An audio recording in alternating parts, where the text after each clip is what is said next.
Hello दोस्तों, कैसे हो।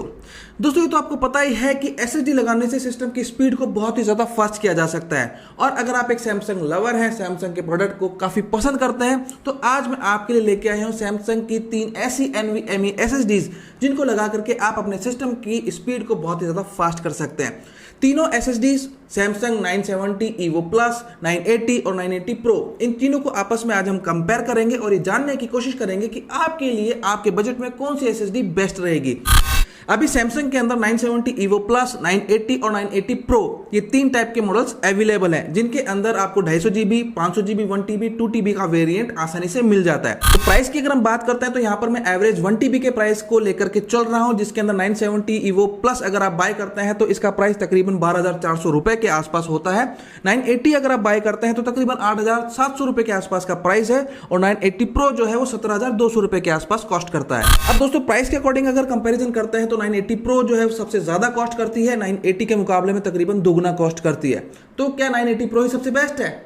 नहीं, डिटेल कंपैरिजन करते हैं। तो सबसे पहले 970 EVO प्लस के बारे में हम थोड़ा डिटेल में जानते हैं। तो यहाँ पर हम आ गए हैं इसकी डेटा शीट के ऊपर, और यहाँ पर सैमसंग की वेबसाइट के ऊपर लिखा हुआ है, देखिए 970 EVO प्लस जो है वो जनरेशन 3 है, NVMe 1.3 है, जिसका वेट है 8 ग्राम का, सिर्फ 8 ग्राम का वेट है, जिसके अंदर आपको सीक्वेंस रीड स्पीड मिल सकती है 3500 Mbps की, और सीक्वेंस राइट स्पीड मिल सकती है 3300 Mbps की। ओके, और यहाँ पर 5 साल की वारंटी या फिर 600 TBW तक की वारंटी आपको देखने को मिल जाती है।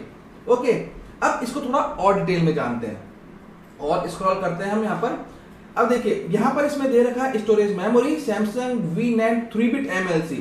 अब दोस्तों, MLC क्यों लिखता है मुझे आज तक इसके बारे में पता नहीं चला है, क्योंकि 3-bit जहां पर आ जाते हैं वो मेमोरी TLC मेमोरी होती है। तो ये सैमसंग ने कंफ्यूजन क्यों कर रखा है मुझे पता नहीं है, हालांकि इनको सुधार कर लेना चाहिए।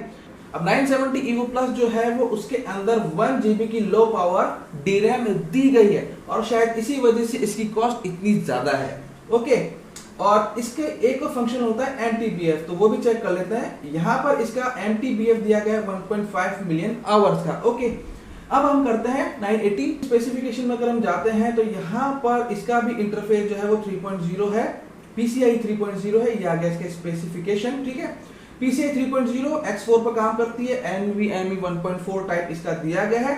मैक्सिमम इसकी परफॉर्मेंस आपको मिल सकती है, सीक्वेंस ऑफ रीड स्पीड मिलती है 3500 Mbps की, और सीक्वेंस ऑफ राइट स्पीड मिलती है 3000 Mbps की, यानी कि लगभग 970 और 970 EVO प्लस और 980 जो है वो तकरीबन सेम सी ही स्पीड देते हैं आपको। फिर भी इसका प्राइस काफी कम है। वो क्यों कम है वो भी मैं आपको बता देता हूँ, क्योंकि इसके अंदर DRAM नहीं दी गई है। इसके स्पेसिफिकेशन में कहीं पर भी मेंशन नहीं है कि इसके अंदर कितनी DRAM दी गई है, और जो SSD DRAM के साथ होती है उसकी परफॉर्मेंस हमेशा बहुत ही ज्यादा अच्छी होती है DRAM लेस SSD के मुकाबले में। ओके, और इसका MTBF जो दिया गया है वो भी दिया गया है 1.5 मिलियन आवर्स का, तो सेम है 1.5 मिलियन आवर्स। अब इसी के साथ हम देखते हैं 980 प्रो की स्पेसिफिकेशन। तो हम स्क्रॉल करके नीचे आते हैं और ये रहा स्पेसिफिकेशन।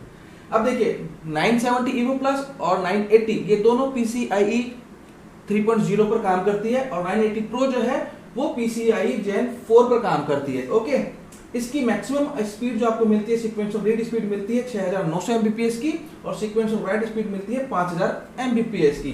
तो यहाँ पर स्पीड काफी ज्यादा इंप्रूव हो गई है। ओके, इसके अंदर भी VNAND 3-bit MLC इन्होंने मेंशन कर रखा है, जो कि एक तरीके की TLC मेमोरी है, और इसके अंदर 512 GB मॉडल के अंदर 512 MB लो पावर DRAM दी गई है, और 1 TB मॉडल के अंदर आपको 1 GB की DRAM देखने को मिलेगी, और 2 TB मॉडल के अंदर 2 GB की DRAM देखने को मिलेगी। और इसका जो MTBF है वो भी 1.5 मिलियन आवर्स का है। प्राइस हमने यहाँ पर देख लिया है, स्पेसिफिकेशन भी हमने देख लिया है, तो आखिर रिजल्ट क्या निकलता है। अब देखिए 970 EVO प्लस और 980 दोनों Gen 3 NVMe SSD है, लेकिन 970 EVO प्लस के अंदर आपको DRAM भी देखने को मिल जाती है, और जिस SSD के अंदर DRAM होती है वो काफ़ी अच्छा परफॉर्मेंस देती है DRAM लेस वाली NVMe SSD के मुकाबले में। ठीक है, तो अगर आपके पास बजट की प्रॉब्लम नहीं है तो डेफिनेटली आपको 970 EVO प्लस में जाना चाहिए, और अगर आप एक सस्ती SSD बाय करना चाहते हैं, सैमसंग ही बाय करना चाहते हैं, तो आप 980 भी बाय कर सकते हैं। रही बात 980 प्रो की, तो ये PCI Gen 4 NVMe SSD है, हालांकि आप इसको Zen 3 वाले पोर्ट पर भी लगा सकते हैं, क्योंकि जो PCI का इंटरफेस होता है वो बैकवर्ड और फॉरवर्ड कंपैटिबिलिटी होता है। दोनों हार्डवेयर नया और पुराना आप कंपैटिबल करके आसानी से चला सकते हैं। इंटेल के 10th जनरेशन तक के प्रोसेसर PCI Gen 3 तक को सपोर्ट करता है और इंटेल के 11th और 12th जनरेशन की जो प्रोसेसर है उनके अंदर PCI 4.0 का भी सपोर्ट दिया गया है। और अगर आप AMD का यूज करते हैं तो ये आपको मैनुअली चेक करना पड़ेगा कि आपका जो मदरबोर्ड है उसके ऊपर जो पोर्ट है वो Gen 3 को सपोर्ट करता है या Gen 4 को सपोर्ट करता है, क्योंकि AMD के कई नए प्रोसेसर भी सिर्फ Gen 3 तक को ही सपोर्ट करते हैं और कुछ 1-1.5 साल पुराने ऐसे प्रोसेसर है जो Gen 4 को भी सपोर्ट करता है। तो सैमसंग के तीनों मॉडल के अंदर कंफ्यूजन दूर हो गया होगा, हो गया ना? नहीं हुआ? कुछ डाउट है तो कमेंट कीजिए। अगर आप और भी किसी SSD के बीच में कंपैरिजन चाहते हैं तो भी आप मुझे कमेंट कीजिए, ठीक है? तो आज की वीडियो के लिए बस इतना ही। सब्सक्राइब नहीं किया है तो यार गलत बात है, सब्सक्राइब जरूर कीजिएगा क्योंकि हम यहाँ पर ऐसी इंटरेस्टिंग और टेक्निकल वीडियोस लेकर आते रहते हैं। फिर मुलाकात होगी अगले वीडियो में, तब तक इजाजत दीजिएगा। गुड बाय, जय हिंद।